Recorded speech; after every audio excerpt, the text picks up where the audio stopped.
Reddibabu Andhra Pradesh coli Mudiraj యువజన రాష్ట్ర అధ్యక్షుడిని. ఈరోజు కుర్రకాల్వ మండలంలో తిరుపతి జిల్లాలో నూతన కమిటీని నిర్మాణం చేయాలని ఈరోజు ఈ మండలానికి వచ్చాం. జిల్లా అధ్యక్ష పదవి, మండల కమిటీలు, నియోజక కమిటీలు, అలాగే రాష్ట్ర యువజన అధ్యక్షులుగా కిలా బాలకృష్ణ గారిని, పోలి శివకుమార్ గారిని, జిల్లా అధ్యక్షులుగా మునయ్య గారిని, తిరుపతి జిల్లా చైర్మన్గా వేణుగోపాల్ గారిని నియమిస్తూ ఈరోజు ఉత్తర్వులు జారీ చేయడమైంది. ముఖ్యంగా ముదిరాజులు వెనుకబడి ఉన్నారు, ఆర్థికంగా వెనుకబడి ఉన్నారు, రాజకీయంగా వెనుకబడి ఉన్నారు, విద్యాపరంగా వెనుకబడి ఉన్నారు.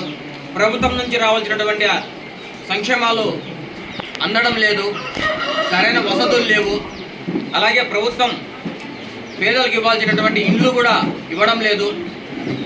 ఏమంటే ముదిరాజులు, పేరులో ముదిరాజు ఉంది కానీ స్థితిగతుల్లో రాజులు లేం.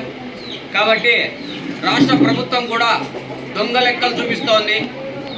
ఈ దొంగ లెక్కలో రాష్ట్ర వ్యాప్తంగా 2019 నుంచి 2024 వరకు 1,80,000 చూపిస్తోంది.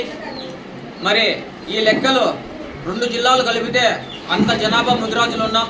మరి ఎందుకు ఇంత తక్కువ లెక్కలు చూపిస్తోంది అంటే మా రిజర్వేషన్కు గండి కొట్టేదానికి, మా ఆర్థిక స్థితి మీద గండి కొట్టేదానికి, మా ముదిరాజులు రాజకీయంగా వాళ్ళ వాటా వాళ్ళకు దక్కకుండా ఉండేదానికోసం. మరి మీరు ఎంత అణగదొక్కాలని చూసినా ముదిరాజులు మాత్రం రారాజుగానే రాజకీయం చేస్తాం. ఇక్కడి నుంచి మొదలు పెడుతున్నాం. తిరుపతి నుంచి ముదిరాజులను చైతన్యం చేస్తూ ముదిరాజులకు రావాల్సినటువంటి వాటాను దక్కించుకునేందుకు మా యువత, మా నాయకులు ఖచ్చితంగా పోరాడతాం. అలాగే రాజకీయంగా సర్పంచులు కానీ, జెడ్పీటీసీలు కానీ, ఎంపీటీసీలు కానీ, కార్పొరేటర్లు కానీ మా వాటా మాకు దక్కాలి. అలాగే ఎమ్మెల్యే సీట్లు కూడా రాష్ట్ర వ్యాప్తంగా 8 లక్షల మంది ఉన్నటువంటి ముదిరాజులకు ఒక్క ఎమ్మెల్యే సీటు కూడా కేటాయించకపోవడం దుర్మార్గమైనటువంటి చర్య. ఓటు బ్యాంకుగా ముదిరాజులను ఓటు బ్యాంకుగా వాడుకుంటూ మా ఓటు బ్యాంకుతో మీరు అందలం ఎక్కి పల్లకి మోసే బానిసలను చేస్తున్నారు.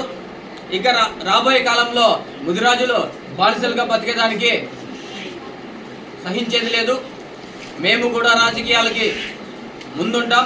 మమ్మల్ని చూసి రాజకీయం నేర్చుకున్నటువంటి ప్రతి ఒక్కరికి కనువిప్పి కలిగేలా మేము చైతన్యం చేసి మా వాటా మేము దక్కించుకునేందుకు పోరాడతామని, అలాగే ఉచితాలు కాదు కావాల్సింది, ఉపాధి కావాలి, ఉచిత విద్య కావాలి, ఉచిత వైద్యం కావాలి తప్ప వేరే ఏమి అక్కర్లేదు. ఖచ్చితంగా ఒంటరి మహిళలకు పెన్షన్ ఇవ్వాలి. అలాగే వికలాంగులకు వృద్ధాప్య పెన్షన్లు తప్ప ఉచితాలు మాకు అక్కర్లేదు అని ఈ సందర్భంగా తెలియజేస్తూ సెలవు తీసుకుంటాను.